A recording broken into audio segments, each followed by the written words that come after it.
Thanks for joining us. Today we're talking about a topic that is near and dear to parents of teenagers, and that's driving with diabetes. I don't think anything strikes more fear into the heart of parents of teenagers than the thought of their child getting behind the wheel, car keys in hands, and driving down the street for the first time with their newly minted driver's license. And we certainly know that teenagers with type 1 diabetes need to take extra precautions when they get behind the wheel to make sure that they stay safe. So let's talk about some of the things, what the risks are, and some of the things that we can do to make sure that everybody, that the parents are worry-free and that the teen is safe behind the wheel. So what are the risks? I think before I even say what the primary risk is, you're thinking it in your head, and that's hypoglycemia or severely low glucose levels.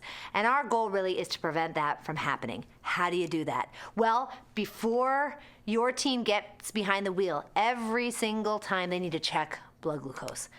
And certainly recommend wearing a CGM that's well calibrated as a backup. A meter should always be with your child in the car, and the car should be stocked. We want rapid-acting sources of glucose, like glucose tabs or juice boxes, and we also want a snack that is a complex carbohydrate, so that if they get stuck on the road, they have enough carbs in the car that they can keep those glucose levels up until they can get home or wherever it is that they are going.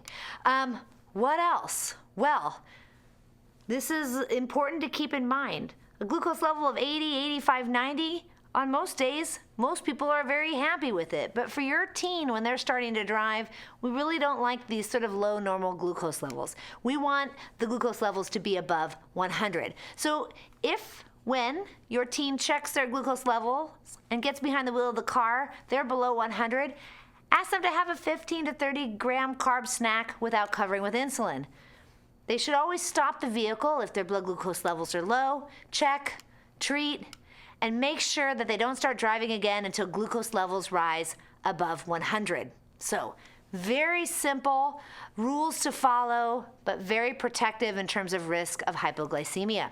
And finally, a medical alert is non-negotiable when driving. It can be a bracelet, a necklace, a tattoo, an anklet, some form of medical alert, and they also, for the seatbelt straps now, make a medical alert that can go attached right to the seatbelt.